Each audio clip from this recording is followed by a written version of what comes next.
හරි. ඉතින් ආයි මොකද ඔයගොල්ලෝ දන්නවා මිස්ටර් ගොත්තුලගේ මේ දවස්වල ලස්සන වීඩියෝ යනවා. ඒ වීඩියෝ හැදෙන්නේ කොහොමද කියලා ඔයගොල්ලෝ දන්නවද? ඒ වීඩියෝ හදන විදිය දැන් පෙන්නනවා. ඔන්න මගේ කැමරමන් අපේ පුංචි කැමරමන් වීඩියෝ කරනවා. අන්න එහා පැත්තේ ඉන්න අපේ චූටි කැමරමන් අපේ දුව ඔන්න හිනාවෙවි ඉන්නවා.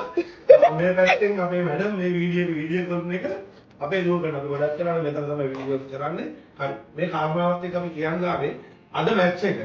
මැච් එක වුණ දෙපාරක් අපි ස්ක්‍රීන් දාපු ඉඳන් අපි මැච් බලන්න ගිහින් පැනලා කිව්වා. ඉතින් ගොඩක් මිනිස්සුගේ ආසාව වෙනුවෙන් අපි අද ගියේ නැහැ මැච් එක බලන්න. අපි අද පවුලම ඉන්නේ ගෙදර. හරිද? හැබැයි මැච් එක නාවින්න කඩේ පෙන්නනවා. නාවින්න අපේ අවුට්ලට් එකට ඔයගොල්ලන්ට පුළුවන් ඕන විදිහට කියන පොඩු දෙලේක මැච් එක බලන්න. ඊට අමතරව අද මිස්ටර් ගොත්තුලගේ හන්දාවේ 6න් පස්සේ පැය දෙකක් හෝ තුනක් වань මතක නෑ මම මේකත් එක්ක හරියට මෙන්ෂන් කරන්නම්. මිස්ටර් ගොත්තුලගේ අද 150ක ඕෆ් එකක් යනවා. ඕගොල්ලෝ Uber Picnic වලින් ඕඩර් කරන ඕන නෑම කෑම එකක්. අපේ රෝස් චිකන් කොත්තු රුපියල් 1200 නම් රුපියල් 600යි වැටෙන්නේ. ඉතින් මේ වීඩියෝ එක දැක්කත් එක්කම අද දවසේ මැච් එක වෙනුවෙන් Uber Picnic ගෙදරට වෙලා ඉඳන් මැච් එක බලන්න ඔන්න 150ක ඕෆ් එකක් ලංකාවේ ක්‍රිකට් ලෝලීන් වෙනුවෙන් මිස්ටර් ගොත්තුලා ඔෆර් කරලා තියෙනවා. මැච් එක බලන්න ඕන නම් මාර්ගම පන්නිපිටිය නුබේගොඩ අපිට ඉන්නවනම් යන්න නාවින්න මිස්ටර් ගොත්තුලේකට මේකත් එක්ක අපි පෙන්නන්නම් මේ වීඩියෝ එක කොහොමද හැදෙන්නේ කියලා මේ පොඩි මේ මෙයා තමයි ඔය වීඩියෝ එක කරන්නේ.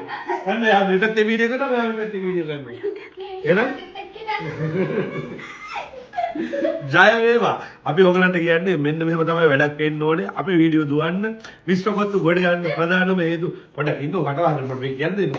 මිස්ටර් ගොත්තු දියුණු වෙන්න ප්‍රධානම හේතුව තමයි අපි පවුලක් විදියට තමයි වැඩ කරන්නේ. ඉතින් ඕගොල්ලෝ බිස්නස් කරන කට්ටිය නම් අනිවාර්යයෙන්ම ඔන්න දැන් ගෙදරට වෙලා නිකන් ඉන්න බිරිඳව අල්ලගන්න ඕගොල්ලන්ගේ බිස්නස් ප්‍රොමෝෂන් වීඩියෝ එක ගහන්න නිකන් ෆෝන් එක බල බල ඉන්න දුවව අල්ලගන්න වීඩියෝ එක කොහොමද කරගන්න කියලා මේක ප්‍රොෆෙෂනල් වෙන්නේ නැති වෙන්න පුළුවන්. දැන් කට්ටිය ගියයි අපි ඔයාලට වඩා ලස්සනට වීඩියෝ කරනවා නැත්ත. ඉතින් මිස්ටර් ගොත්තුල මෙච්චර දවසක් දාපු එක වීඩියෝ එකක්වත් කිසිම වීඩියෝග්‍රාෆර් කෙනෙක් නැහැ. මගේ පේජ් එක 100% ඕගනික් ලක්ෂ 7මාරක් ඇවිල්ලා තියෙනවා. අද වෙනකොට මේ ඔක්කොම ඕගනික් ෆලෝ බේස් එකක් ඇවිල්ලා තියෙන්නේ. කිසිම බූස්ටිං රුපියලක්වත් අපි බූස්ට් කරලා නැහැ. ඊට අමතරව අපි කිසිම වීඩියෝ එකක් එඩිට් කරන්න කාටවත් දීලා නැහැ. ඔය වීඩියෝස් ඔක්කොම දැන් මම තමයි එඩිට් කරන්නේ. ඊට අමතරව මේ වීඩියෝ ගොඩක් කරනවා කරන්නේ එක මගේ ඩ්‍රයිවර් එහෙම නැත්නම් සමිත එහෙම නැත්නම් කඩේ වැඩ කරන ළමයි. ඉතින් අපේ වීඩියෝ අපි ගොඩක් කරන්නේ එඩිට් නැතුව දාන්නේ මේ වීඩියෝ එක කිසිම දෙයක් කට් කරන්නේ නැතුව මෙහෙමම දානවා. ඕගලන්ට කිව්වේ ඕගොල්ලෝ බිස්නස් කරනවා නම් මෙන්න මේ විදිහට එකතු වෙලා වීඩියෝ එකක් කරලා මාවත් මෙන්ෂන් කරලා දාන්න. වැඩේ සාර්ථක වෙනවා 100%ක් මිස්ටර් ගොත්තු ගැරන්ටි. Thank you.